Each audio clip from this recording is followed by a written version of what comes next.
जैसा कि आपको पता है कि पिछले करीब 50 दिनों से बिहार बदलाव यात्रा के तौर पर पूरे बिहार में हम लोग जाकर विधानसभा और प्रखंडों के स्तर पर बैठकें कर रहे हैं। ये क्यों किया जा रहा है? ये इसलिए किया जा रहा है कि आज से 2.5 बरस पहले जब मैंने आप ही के जिले पश्चिम चंपारण के विद्याहरवा से पैदल चलना शुरू किया, तब करीब 2.5 बरस पैदल चल के हम लोगों ने जन स्वराज के विचार, इसकी परिकल्पना, इस प्रयास के बारे में समाज को बताया। ये बताया कि बिहार में जो गरीबी है, जो अशिक्षा है, जो भ्रष्टाचार है, जो पलायन है, इन मुद्दों को समाज के लोग कैसे एक साथ आकर गांधी और बाबा साहब के आदर्शों पर चलकर कैसे वो इससे एक रास्ता निकाल सकते हैं। सिर्फ बिहार की समस्याओं को नहीं देखा, उस समस्या से निकलने का एक रास्ता भी समाज को बताने का प्रयास किया गया। उसी प्रयास का नतीजा है कि करीब करीब 5500 गांव में मैं खुद गया, पैदल चल कर गया, और उसके बाद 2.5 बरस में करीब 1 करोड़ लोगों ने ये तय किया कि बिहार में एक बेहतर और सशक्त ईमानदार विकल्प की जरूरत है। और 2 अक्टूबर 2024 को सबने मिलकर एक दल बनाया जिसका नाम आप और हम जन स्वराज के तौर पर जानते हैं। 2 अक्टूबर 2024 के बाद से करीब करीब 6 महीने हम लोगों ने उस दल का संगठनात्मक स्वरूप बनाने में लगाया है। आज मैं आपको यकीन से कह सकता हूं कि बिहार में राजनीतिक संगठन के तौर पर जन स्वराज से बड़ा राजनीतिक संगठन कोई नहीं है।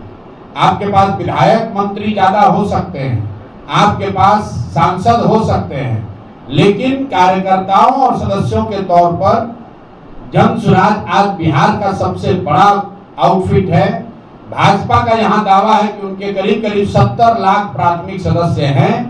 जन स्वराज को 1 करोड़ लोगों ने मिलकर बनाया है, और बनाने के बाद हर महीना करीब करीब 3 से 3.5 लाख लोग बजाबता 10 रुपया पैसा देकर हर महीना जन स्वराज की प्राथमिक सदस्यता लेते हैं। तो पिछले महीने तक करीब करीब 1.25 करोड़ बिहार के लोग जन स्वराज से सीधे तौर पर जुड़े हुए हैं। दूसरी बात, जन स्वराज पिछले 30-35 साल में पहला ऐसा दल होने जा रहा है जिसने घोषणा की है कि बिहार को में व्यवस्था परिवर्तन के लिए किसी भी तरह का किसी नेता, किसी दल से गठबंधन नहीं, सिर्फ और सिर्फ बिहार की जनता से गठबंधन। एक ही एजेंडा है, बिहार से पलायन बंद होना चाहिए, बिहार में शिक्षा रोजगार होना चाहिए। ये दल किसी जाति का नहीं है, किसी व्यक्ति का नहीं है, किसी परिवार का नहीं है। आपको ये दिख सकता है कि आज प्रशांत किशोर इसके अगुवा के तौर पर देख रहे हैं, लेकिन मैं आपके सामने दावे के साथ कह रहा हूँ कि आप कुछ वर्षों में वो दौर भी देखेंगे जब प्रशांत किशोर से भी काबिल लड़के इसी बिहार के मिट्टी से निकलेंगे, और वो प्रशांत किशोर से ज्यादा नाम, प्रतिष्ठा, इज्जत और जनता का समर्थन जन स्वराज के प्लेटफॉर्म के जरिए हासिल करेंगे। यही जन स्वराज का उद्देश्य है।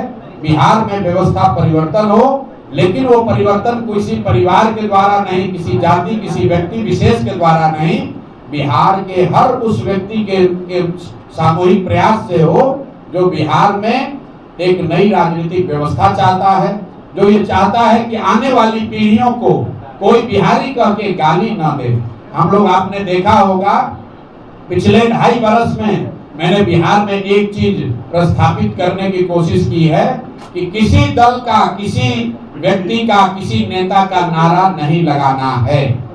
ये बात बहुत लोगों को समझ में नहीं आती है कि मैं जय बिहार, जय जय बिहार क्यों कहलवाता हूँ। वो इसलिए कि बिहारी शब्द ही गाली बन गया।